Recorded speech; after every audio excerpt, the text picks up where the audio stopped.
How do big airplanes get from one major airport to another major airport?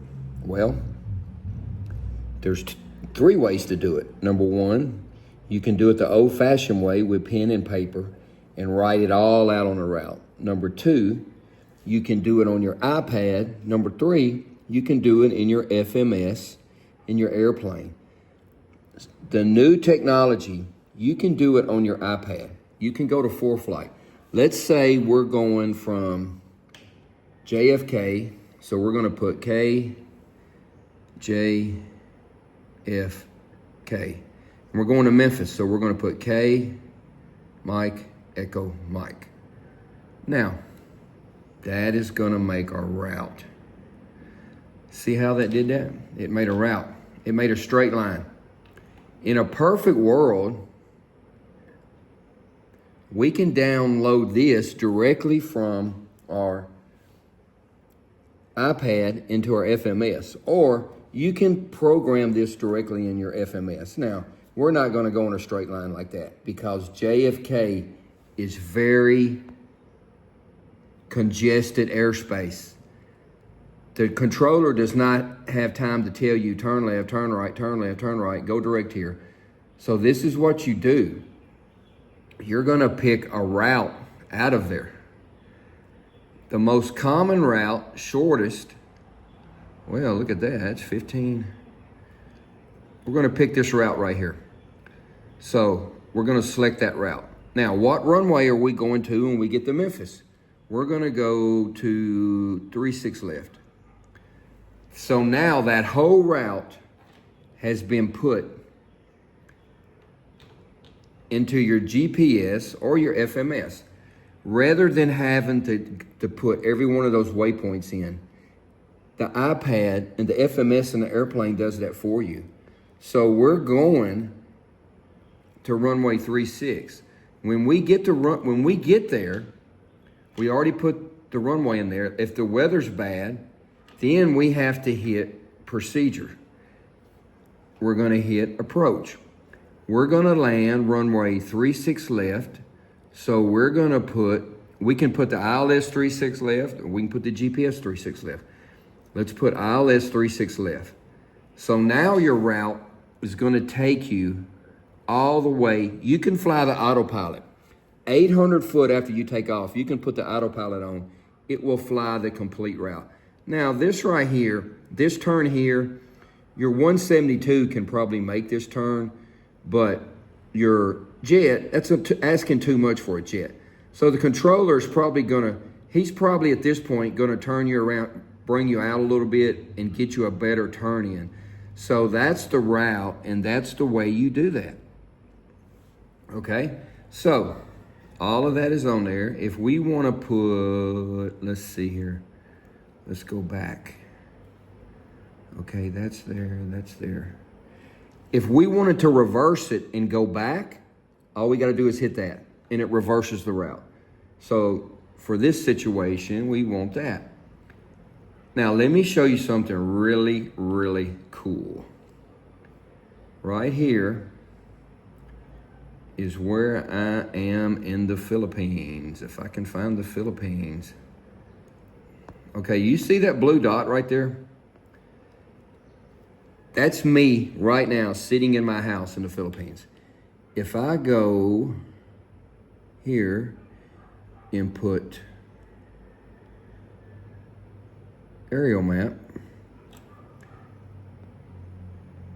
that is me sitting in my house in Cantilly. That is how accurate this iPad is. It is crazy accurate.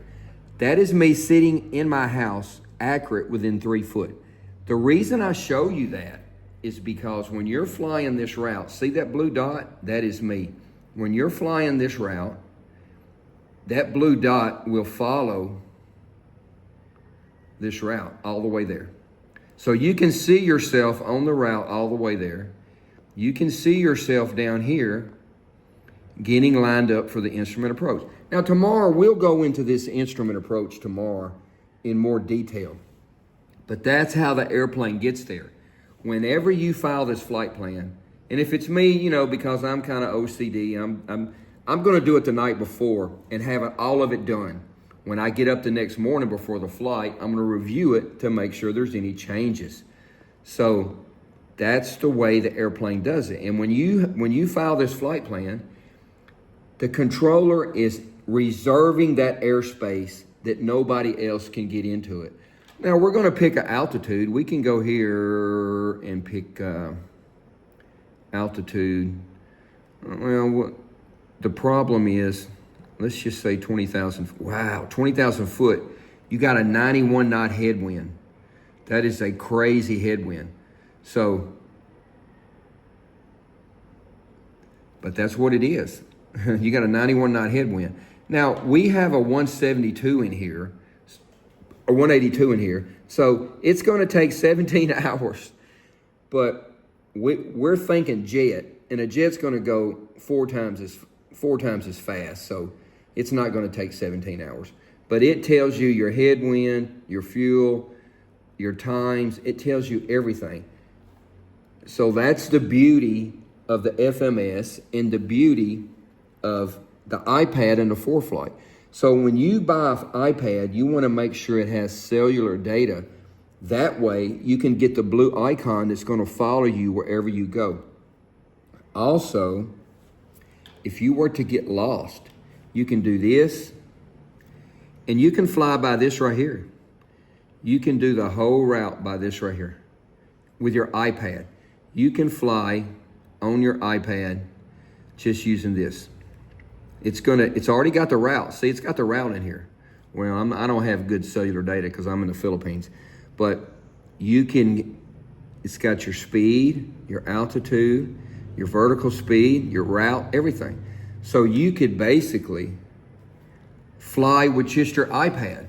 Now, I wouldn't recommend it, but in an emergency, you know, of course you can do that.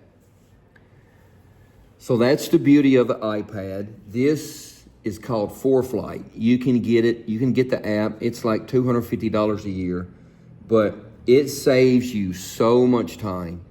It does all the calculations for you, and it's very reliable and accurate. That's the way a jet gets from one airport to the other. He goes in his FMS, and he does everything what I just did. He puts the two airports, then he puts the departure, then he puts the arrival, and it's in here for you. And he basically puts the autopilot on 1,000 foot after he takes off, and he can actually, depending upon your airplane, use the autopilot all the way down to 200 foot in some cases. So a lot of people ask me, Glenn, how does the airplane get from one airport to the other? That's the way you do it. It's complicated, but it's simple. Once you do this 10,000 times, bing, bing, bing, bing, bing, bing, bing. It's so simple to do. That's the way it's done.